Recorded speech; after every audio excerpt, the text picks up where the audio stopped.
One more strike. Here it comes. Swing and a miss. Struck him out. And the Red Sox sweep the Yankees. From MLB.com, this is the Morning Lineup Podcast. I'm your host, Anthony Kastrovitz. Today is Monday, June 16th, otherwise known as the day after one of the most shocking midseason swaps in MLB history. We'll tell you all about Rafael Devers heading from the Red Sox to the Giants and everything else you need to know about baseball today. Time's a-wasting, so let's make like Rafi and get moving. All seemed right with the Red Sox on Sunday. They were looking to finish off a sweep of the rival first-place Yankees at Fenway Park when their star DH Rafael Devers came to bat in the bottom of the fifth with Boston ahead 1-0. And as has often been the case this season, Devers delivered at the dish. He'll hit a high fly left field back toward the wall. Dominguez turning around. That one is on that top shelf, baby. That is gone. That's a home run. That solo shot over the Green Monster was the final run of the Red Sox 2-0 win, their fifth straight. It was also the 15th homer of the season for Devers, whose .905 OPS would be the second best of his highly productive career. But who would have thought that homer would also prove to be a parting gift? Shortly after the Sox completed the sweep, they completed a swap, a stunning and rare mid-June blockbuster that sent the three-time All-Star and two-time Silver Slugger winner Devers to the San Francisco Giants in exchange for left-hander Kyle Harrison and right-hander Jordan Hicks, as well as two prospects, outfielder/first baseman James Tibbs III, who ranked fourth on the Giants' top prospects list from MLB Pipeline, and right-handed pitcher Jose Bayo. In pure baseball terms, the Giants, who fell to the Dodgers 5-4 on Sunday Night Baseball, but are only two back of LA in the NL West, get the lefty power bat they sorely needed, while the Red Sox, newly back above 500 and back alive in the AL East, get some pitching support that they sorely need beyond ace Garrett Crochet.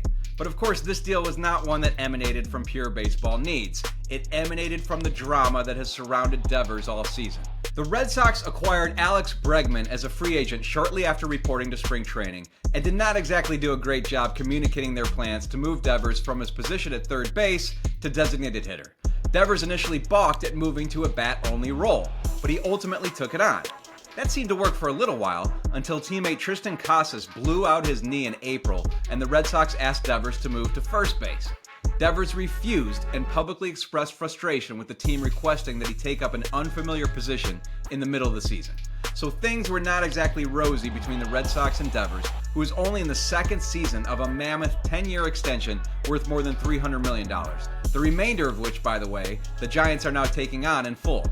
By the time Bregman got hurt last month and Devers was not even considered an option to move to third base, it was pretty clear that something was amiss with the Sox. But no one really expected this trade at this time. MLB Network's Matt Vasgersian and Chris Young were just as shocked as the rest of us. They backed up the truck for him, right? They let Mookie get away. This was going to be the guy that was going to join the greats, the all-timers, the Williams, the Yazes.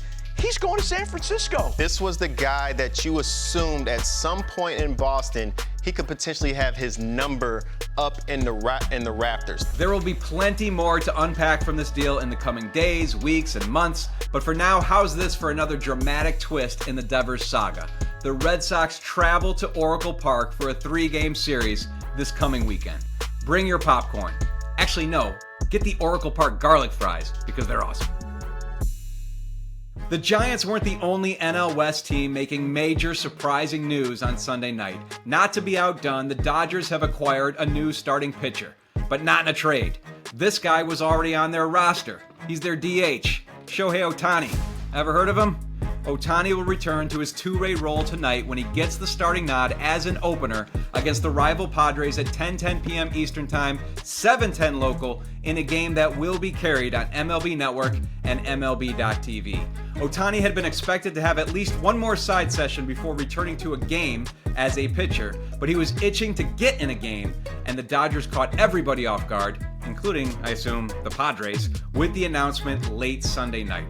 This will be Ohtani's first pitching appearance in a game since August 23rd, 2023, when he was still a member of the Angels. Since then, he had a major elbow procedure, signed a gargantuan contract with the Dodgers, had a 50-50 season at the plate, won a World Series, normal stuff. This season, Ohtani's been his usual transcendent self at the plate. He did have the gall to go 10 straight games without a home run, but he took care of that little slump Saturday night against the Giants when he went deep in the first inning.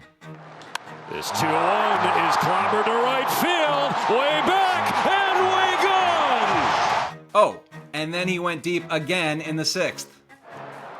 Ohtani with a missile to right field. Does it have enough carry? It sure does! Second home run of the night for Shohei Ohtani.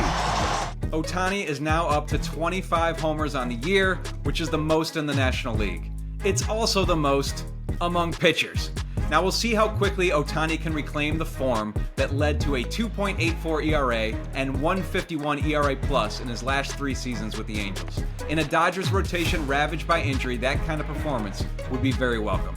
We hope you enjoyed the record-setting, DH-only portion of the Ohtani program while it lasted, but now it's time to get back to the real, freakish, and fun thing that is the two-way Ohtani.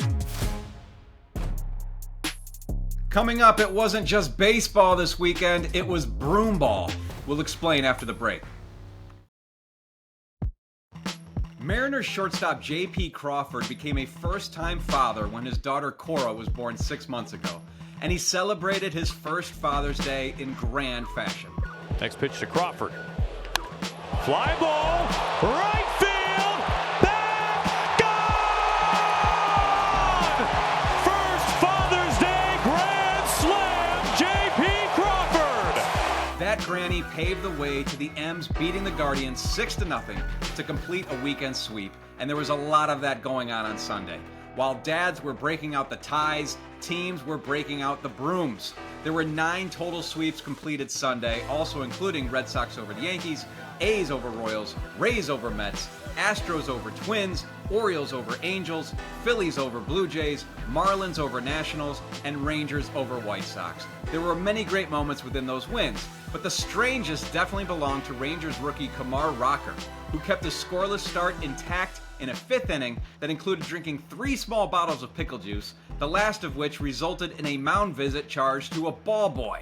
That's right, Rocker was dealing with cramping in his legs during the 2-1 victory over the White Sox. After he struck out Michael A. Taylor for the first out in the 5th, the Rangers trainer visited the mound and Rocker drank 2 bottles of pickle juice to fight dehydration. He stayed in the game to allow a single to Josh Rojas. Then, with Mike Tauchman at the plate, a ball boy jogged to the mound with a 3rd bottle of pickle juice, which Rocker quickly drank and gave back to him. The umpires convened and determined that the Rangers would be charged with a mound visit for the ball boy's trip, which had to be an MLB first. Anyway, Rocker didn't just finish the pickle juice, but also the 5th inning, which put him in line for the win and the new record for pickle juice consumed on the mound. Elsewhere in MLB, the Reds didn't sweep the Tigers over the weekend, but they did claim the series against the team with the best record in baseball, with Elly De La Cruz going deep for the 4th straight game in an 8-4 win in Motown. The Reds are gaining momentum, having won 3 straight series. For the rest of Sunday's scores, head to MLB.com. Coming up tonight, the Red Sox begin the post-Rafael Devers era out on the West Coast with a 9:40 Eastern Time series opener in Seattle, where Lucas Giolito will oppose Logan Gilbert. Your MLB.TV free game of the day pits the Phillies against the Marlins at 6:40 Eastern Time. That's all for the morning lineup today, but I'll be right back here with you tomorrow to recap all the MLB action. Until next time, thanks for listening. Please be sure to leave us a rating and review, share this episode with the baseball lovers in your life, and enjoy the games today.